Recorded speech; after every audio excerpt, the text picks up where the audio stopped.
60 নম্বর জাতীয় সড়কে আবার ভয়াবহ পথ দুর্ঘটনা। বাঁকুড়া রানীগঞ্জ 60 নম্বর জাতীয় সড়কের মেচিয়া তাপবিদ্যুৎ কেন্দ্রের 1 নম্বর গেটের কাছে শনিবার রাতে ঘটে গেল ভয়াবহ পথ দুর্ঘটনা। স্থানীয় সূত্রে জানা গেছে, গঙ্গাচল ঘাটের দিক থেকে আসা একটি বাইকের সাথে বিপরীত দিক থেকে আসা একটি বড় লরির মুখোমুখি সংঘর্ষ হয়।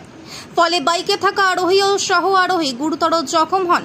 প্রত্যক্ষদর্শীরা এবং গঙ্গাচল ঘাটি থানার পুলিশ দ্রুত আহতদের উদ্ধার করে অমরকানন গ্রামীণ হাসপাতালে নিয়ে যান। হাসপাতাল সূত্রে জানা গেছে, দুজনের মধ্যে একজনের অবস্থা আশঙ্কাজনক।